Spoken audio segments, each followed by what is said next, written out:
मेरी 14 साल की बेटी प्रेग्नेंट हो गई। मैंने उसको बहुत मारा पीटा, लेकिन उसको खुद ही नहीं पता था वह प्रेग्नेंट कैसे हो गई। पूरा समाज मेरे पति पर दोष लगा रहे थे और मुझे भी कहीं न कहीं अपने पति पर संदेह हो रहा था। मेरे पति चिल्ला चिल्ला कर बोल रहे थे, मैं अपनी बेटी के साथ ऐसा कर ही नहीं सकता हूँ, लेकिन मेरे पति के ऊपर कोई यकीन नहीं कर रहा था। लेकिन आखिर में दोषी कोई और ही निकला। मेरा नाम अनीता है और मैं एक सहेली के साथ कपड़े की दुकान चलाती हूँ और मेरे पति ऑफिस में मार्केटिंग का काम करते हैं।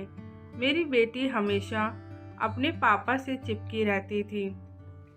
जब मेरी बेटी 10 साल की हुई, मैं तब से ही अपनी बेटी को समझाती रहती थी कि बेटी, अब तुम बड़ी हो गई हो, अपने पापा से इतना ज़्यादा मत चिपका करो। लेकिन वह है कि समझती ही नहीं थी। अपने पापा को बहुत ज़्यादा प्यार करती थी। उसके पापा भी अपनी बेटी को बहुत प्यार करते थे, क्योंकि हमारा ले देकर इकलौती बेटी थी। मेरी बेटी अपना सारा काम अपने पापा के साथ करती थी, जैसे खाना खाना, स्कूल का होमवर्क करना, एग्ज़ाम से रिलेटेड तैयारी करना, और रात को सोती भी अपने पापा के साथ थी। मैंने अपनी बेटी को बहुत बार समझाया कि अब तुम बड़ी हो रही हो, कम से कम रात को अपने कमरे में सोया करो, लेकिन वह सुनती ही नहीं थी। एक दिन मुझे दुकान से आने में काफ़ी लेट हो गया, तो मेरे पति ने ही खाना वगैरह बनाकर मेरी बेटी को खिला दिया। उसके बाद मेरी बेटी को जब सोने के लिए बोला तो उसके बेडशीट पर लाल धब्बों को देखकर मेरे पति तुरंत समझ गए कि बेटी को शायद पीरियड शुरू हो रहा है। मेरे पति ने मुझे तुरंत फ़ोन लगाया कि तुम जल्दी से आ जाओ, मुझे लगता है बेटी को पीरियड शुरू हो रहा है। तुम आकर बेटी को पीरियड से रिलेटेड सारी चीज़ें समझा दो, और उसके पेट में हल्का हल्का दर्द भी हो रहा है। मैं ऐसी बात सुनकर जल्दी से घर के लिए निकली और उसके बाद मैंने अपनी बेटी को सब कुछ समझाया, तो मेरी बेटी सब कुछ समझ गई। मेरे से एक गलती हो गई, अपनी बेटी को पीरियड के टॉपिक पर पहले से ही बता देना चाहिए था। अगर मैं पहले ही बता देती तो मेरी बेटी घबराती नहीं। बेटी को सब कुछ समझाने के बाद मैं उसे उसके कमरे में सुला कर आई। मैंने अपने पति को भी समझाया कि अब वह बड़ी हो गई है, उसका अपने कमरे में सोना ही ठीक है। लेकिन जैसे ही मेरी बेटी का पीरियड ठीक हुआ, फिर से वह अपने पापा के पास आकर सोने लगी। मैंने अपनी बेटी को हर तरीके से समझा कर देख लिया, लेकिन फिर भी वह अपने पापा के साथ ही सोती थी। फिर मैंने समझाना ही बंद कर दिया। इस बात को 6 महीने बीत चुके थे। मेरी बेटी की स्कूल से एक हफ्ते के लिए घुमाने लेकर जा रहे थे। पहले तो मैंने अपनी बेटी को मना कर दिया। मना सुनने से मेरी बेटी बहुत उदास हो गई। फिर मैंने कहा, चलो घूम कर आ जाओ, तो मेरी बेटी बहुत खुश हो गई और वह अगले दिन ही एक हफ्ते के लिए स्कूल की तरफ से घूमने के लिए निकल गई। जब मेरी बेटी घूमकर घर आ गई, उसके 1 महीने बाद मेरी बेटी स्कूल में पढ़ते हुए बेहोश हो गई। स्कूल वाले उसे हॉस्पिटल लेकर गए और मुझे भी वहाँ पर बुला लिया। मैं जब हॉस्पिटल गई तब मेरी बेटी की स्कूल की प्रिंसिपल भी वहीं मौजूद थी। प्रिंसिपल ने जो मुझे अपनी बेटी के बारे में बताया, उसे सुनकर मेरे पैरों तले जमीन निकल गई। मुझे ऐसा लग रहा था जैसे मेरे सर पर आसमान टूट पड़ा हो। मुझे बिल्कुल भी विश्वास नहीं हो रहा था कि मेरी बेटी के साथ भी ऐसा कुछ हो सकता है।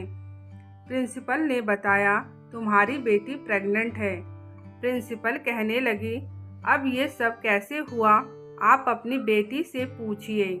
मेरी बेटी जब होश में आई तब मैंने उससे पूछा कि तुम्हारे साथ ऐसा किसने किया है। तो मेरी बेटी कहने लगी, मम्मी मुझे तो कुछ भी नहीं पता है, मैं सच कह रही हूँ, मेरे साथ ऐसा किसी ने भी नहीं किया है। मैंने अपनी बेटी से पूछा, जब तुम स्कूल की तरफ से घूमने गई थी तब कहीं तुम्हारे साथ किसी ने तो नहीं ऐसा कुछ किया है। मेरी बेटी ने कहा, मम्मी नहीं, ऐसा तो कुछ भी नहीं हुआ है। मुझे अपनी बेटी की आंखों में सच्चाई दिख रही थी, वह सच बोल रही थी। फिर मेरी बेटी प्रेग्नेंट कैसे हो गई, ये सवाल मेरे दिमाग में घूम रहा था। मैंने अपने पति को फ़ोन करके बताया तो वह भी हॉस्पिटल में आ गए और मेरे पति भी बहुत परेशान हो रहे थे।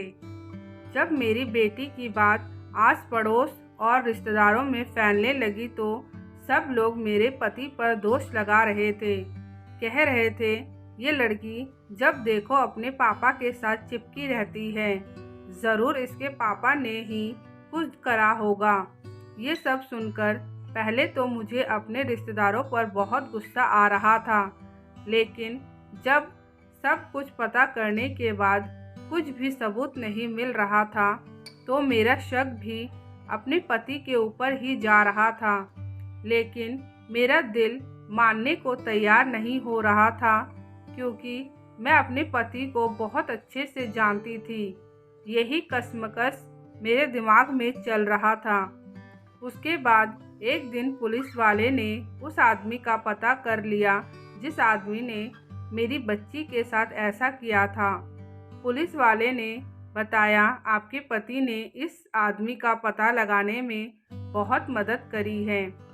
मैंने अपने पति से पूछा, आपने ये सब कैसे पता लगाया? तो मेरे पति कहने लगे, जब मैं अपनी बेटी से हॉस्पिटल में मिलने आया तब प्रिंसिपल के साथ साथ कुछ टीचर भी आए हुए थे, जिनमें से एक टीचर मेरी बेटी को बहुत अजीबोगरीब नज़रों से देख रहा था। मैं उसी टाइम समझ गया था कि इसी टीचर ने ज़रूर कुछ किया है। उसके बाद मैंने उसका पीछा करना शुरू कर दिया और उसके बारे में सब कुछ पता लगाना शुरू कर दिया। तब मुझे सारी जानकारियों में पता चला कि इस टीचर ने पहले भी एक बच्ची के साथ ऐसा कुछ किया था। तब मैंने पुलिस वाले को उस टीचर के बारे में सब कुछ बताया। पुलिस वालों ने और अच्छे से उस टीचर के बारे में छानबीन करी। पुलिस वाले उस टीचर को पकड़ कर ले गए और उस टीचर ने भी अपना गुनाह कबूल कर लिया। उस टीचर ने बताया, मैंने बेहोशी की दवा देकर ये सब किया था। जब प्रिंसिपल को ये सब पता चला तो प्रिंसिपल की नज़रें भी झुक गई, क्योंकि उन्होंने इस तरीके के टीचर को अपने स्कूल में रख रखा था। किसी भी टीचर को अपने स्कूल में रखने से पहले उसकी छानबीन ज़रूर कर लेनी चाहिए, क्योंकि किसी बच्ची की ज़िंदगी का सवाल होता है। अब हमारी ज़िंदगी दोबारा से नॉर्मल हो गई है। मेरे पति ने सबको कहा, बेटी अगर पापा से चिपके रहती है इसका मतलब ये नहीं है कि लोग उस पापा के बारे में कुछ भी सोच ले। जब बच्चे का जन्म होता है उस टाइम एक माँ को जितनी खुशी होती है एक पिता को भी उतनी ही खुशी होती है। तो वही पिता अपनी बच्ची के साथ ऐसे कैसे कर सकता है? माँ का मतलब होता है प्यार और पिता का मतलब होता है भरोसा।